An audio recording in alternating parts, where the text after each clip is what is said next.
Assalamualaikum warahmatullahi wabarakatuh. Kami dari kelompok 7 akan mempresentasikan hasil pengerjaan kami tentang program database Bimbel.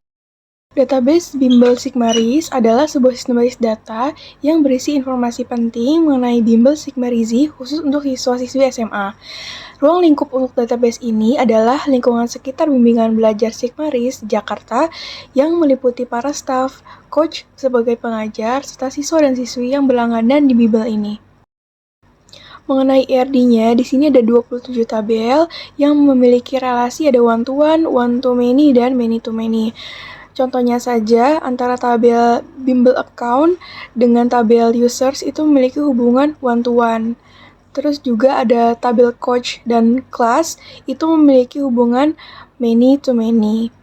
Lalu juga ada one-to-many itu coach dengan coach schedule.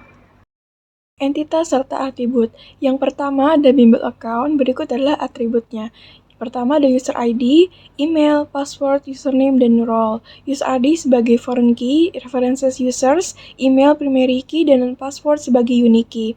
Kita menaruh unique key pada password karena password ini juga termasuk kolom atau atribut yang menjadi referensi untuk tabel lain. Yang kedua ada course bundle, berikut adalah atributnya.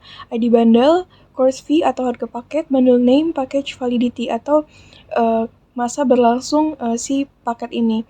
Yang ID bundle sebagai primary key.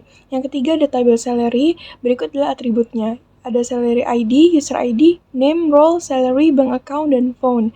Salary ID sebagai primary key, user ID adalah foreign key yang bereferensi kepada users. Berikutnya ada tabel coach, berikut adalah atributnya. Yang pertama ada coach ID sebagai primary key, coach name, subject ID, email, password, phone, address, age, dan sosial Instagram.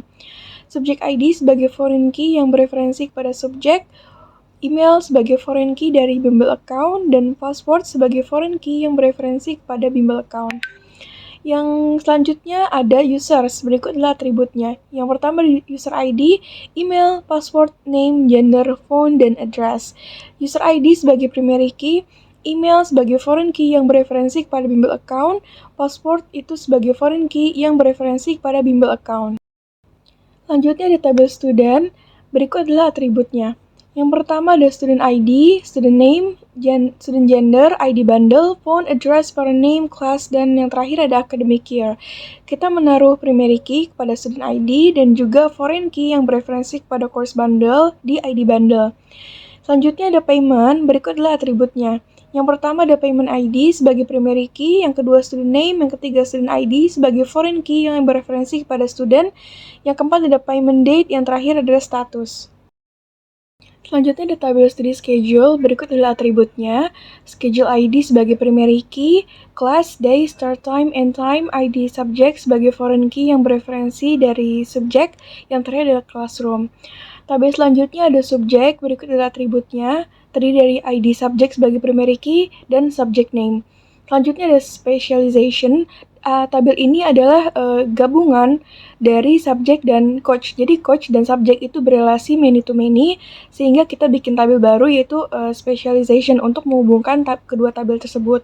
Isinya yang pertama ada coach ID, itu foreign key dari coach, dan yang kedua ada ID foreign key dari subjek. Berikutnya ada coach schedule.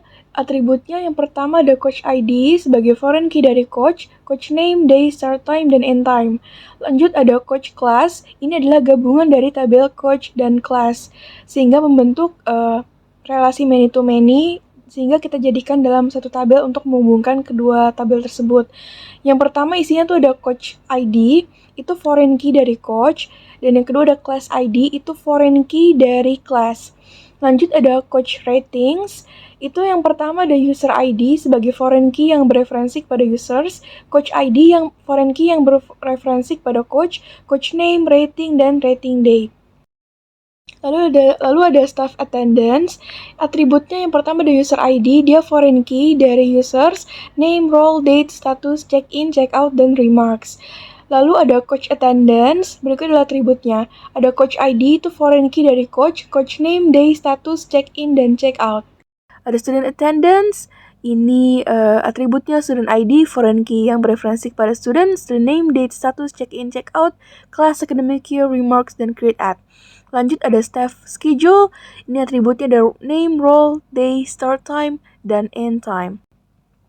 Lanjut ini ada tabel kelas, memiliki atribut grade ID sebagai primary key, student ID sebagai foreign key dari student name, semester, grade, dan remarks. Relasi. Nah, di sini saya akan bacakan salah satunya saja. Seperti misalnya yang pertama Bimbel Web one-to-one dengan coach. Jadi di sini maksudnya adalah coach Bimbel Web ini sebenarnya tabel atau entitas yang berisikan akun. Jadi maksudnya coach ini dia akan memiliki satu akun dan satu akun akan dipegang oleh satu coach. Jadi maksudnya seperti itu. Lanjut one to many. Di sini ada misalnya course bundle dan student. Jadi maksudnya adalah satu paket ini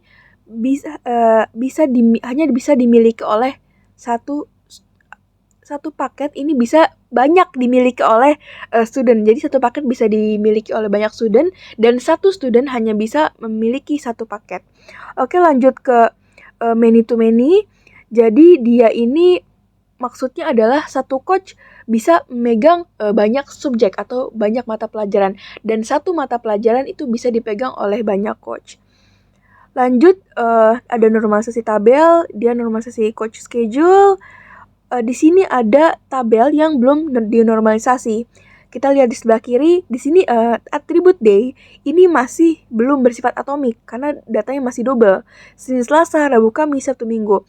Maka dari itu diperlukanlah adanya normalisasi data 1NF agar tabel day atau atribut day bersifat atomik yang ada di sebelah kanan. Lanjut ke 2NF. Nah, 2NF ini kita misahkan atribut coach ID dengan coach name supaya tidak ada ketergantungan parsial. Lanjut ke 3NF. Nah, di sini sebenarnya tidak perlu lagi 3NF karena memang sudah tidak ada yang namanya ketergantungan transitif. Lanjut di sini ada normalisasi tabel, staff schedule. Nah, di sini sebelum dinormalisasi, atribut dari day ini masih belum bersifat atomik. Sehingga kita perlu melakukan normalisasi 1NF sehingga tabel sudah bersifat atomik. Nah, selanjutnya masuk dalam proses 2NF, di mana tabelnya akan jadi seperti di gambar. Nah, slide berikutnya masuk dalam proses 3NF, masih sama karena sudah memenuhi syarat untuk 3NF karena sudah tidak ada ketergantungan transitif. Nah, slide berikutnya masuk dalam implementasi ke dalam SQL.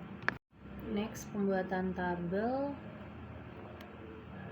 Terus ini juga masih masuk dalam pembuatan tabel. Nextnya pengisian data. Di sini kita masukin data-data yang dibutuhkan. Dan ini juga masih masuk dalam pengisian data. Di sini saya akan menjelaskan mengenai penggunaan fungsi SQL. Yang pertama itu ada and or.